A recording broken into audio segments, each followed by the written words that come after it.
Welcome back, students. This is Lecture 4 of our series on Mastering Natural Language Understanding.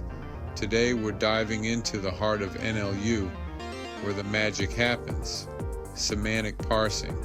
So what is semantic parsing?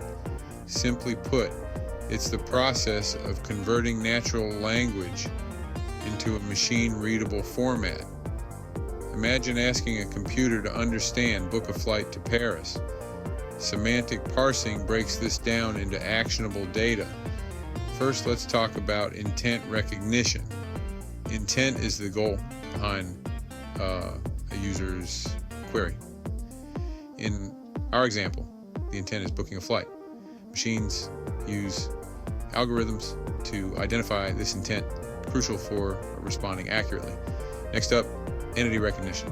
Entities are specific data points like Paris, flight, or date. Recognizing these helps the system gather all needed information. Think of it like filling out a form automatically, super efficient. Now let's put it together with an example. Say you type, "Find me a cheap flight to Paris on September 10th.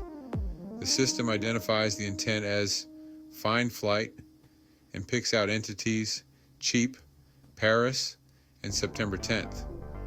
But how does it get so smart? 2 words, machine learning. By training on vast amounts of data, systems learn patterns and improve accuracy. It's like teaching a child to read. Repetition and practice make perfect. One crucial piece is context.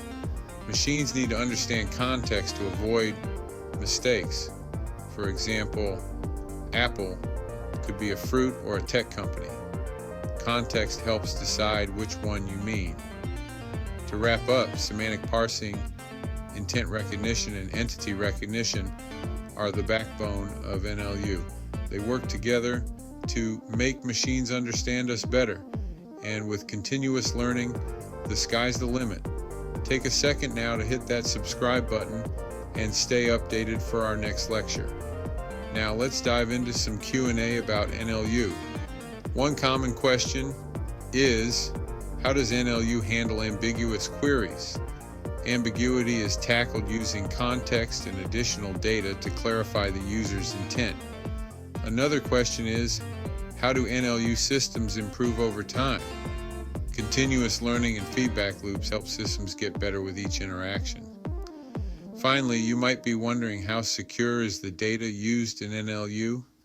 Data security in NLU is paramount, with strong encryption and strict access controls in place. Well, that's all for today.